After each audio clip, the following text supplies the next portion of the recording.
Merci beaucoup, Madame la Présidente.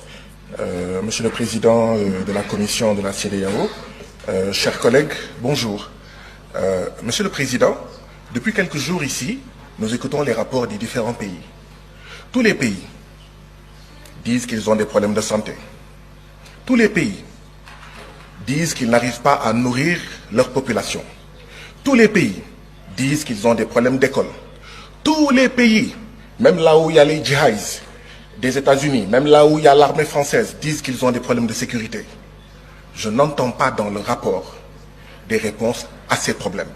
Je n'entends pas dans ce rapport une prise en charge de ces problèmes. Monsieur le Président de la Commission de la CEDEAO. Monsieur le Président de la Commission, c'est hier, dans la journée, il y a moins de 24 heures, que nous avons reçu votre rapport de plus de 80 pages. Vous comprendrez qu'il y ait eu, dans un premier temps, 16 inscrits. Vous voyez, il y a 36 présents sur le total des députés de la CEDEAO. La CEDEAO n'est plus attrayante, même pour ses membres, même pour ses députés. Monsieur le Président, je voudrais savoir, est-ce que ce sont les services du Parlement ou vos services qui ont fait que c'est à moins de 24 heures que nous avons reçu ce rapport? Parce que si nous voulons bien travailler, ce ne sont pas de bonnes conditions pour que les députés puissent prendre connaissance de ce rapport et puissent contribuer du mieux qu'ils peuvent, d'accord, aux politiques, en fait, communautaires. Monsieur le Président, vous avez dit qu'un peu plus de 85%, que les recettes des prélèvements communautaires financent un peu plus de 85% du budget de la CEDEAO. D'où viennent les 15%?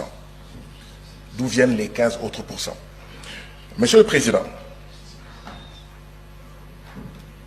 notre CEDEAO va bientôt avoir 50 ans. Ça sera l'année prochaine, un demi-siècle. À la veille de ces 50 ans, nous avons le retrait de 3 de nos membres.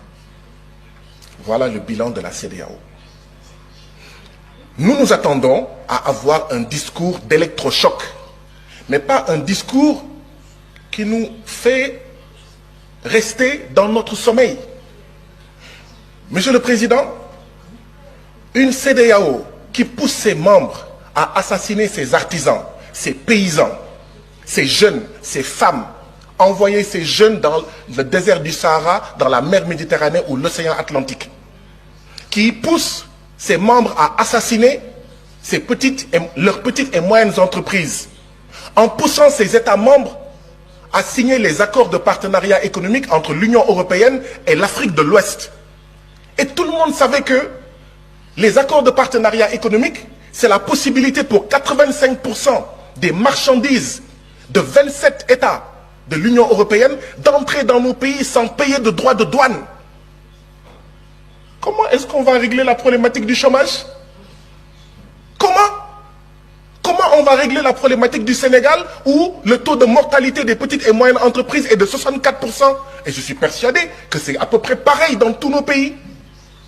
Mais cette CEDEAO-là, c'est elle en réalité qui pousse notre jeunesse à essayer de traverser la mer Méditerranée et à prendre les pirogues à l'assaut de l'Europe forteresse. Nous ne voyons pas de changement. Cette CEDEAO qui pousse nos pays à maintenir les bases militaires françaises, à accueillir les djihadistes et d'autres armées d'occupation, parce que cette CEDEAO ne nous n'aide pas nos pays, comme le Mali, comme le Burkina, comme le Niger et comme d'autres pays, à faire face à la sécurité. Voilà ce que c'est que la CEDEAO. Mais qui va rester dans un mariage pareil? Un homme et une femme sont mariés. L'homme prend ses bagages et part. La femme dit à son mari, tu vas revenir par la force, viens. Non, c'est de dire, mon mari, pourquoi veux-tu t'en aller? Et on pose les problèmes. Je ne sens pas cette démarche, Monsieur le Président. Et nous devons aller vers cette démarche. Refondation ou mort de la CEDEAO. Voilà où on en est aujourd'hui. Transformation structurelle ou mort de la CEDEAO. Changement profond ou mort de la CEDEAO. Voilà où nous en sommes, Monsieur le Président. Si on ne fait pas ça, la jeunesse de l'Afrique de l'Ouest, dans les villages, dans les quartiers, ne veut plus de ça. dit que cette CEDEAO est une CEDEAO des chefs d'État et non des peuples. Et ça ne sert à rien de dire non, non, non, non, non, non, non. Il faut changer par les actes. Que cette CEDEAO soit une CEDEAO des peuples, que ça soit attrayant. Madame la Présidente, j'aurais suggéré qu'il y ait un minuteur. Dans nos différents parlements nationaux, il y a un minuteur, d'accord, qui montre... Votre temps de parole est épuisé. Pourquoi? Pourquoi? Pourquoi? La CEDEAO qui est censée être... Honorable Baba Sall. Honorable Baba Sall, vous avez la parole.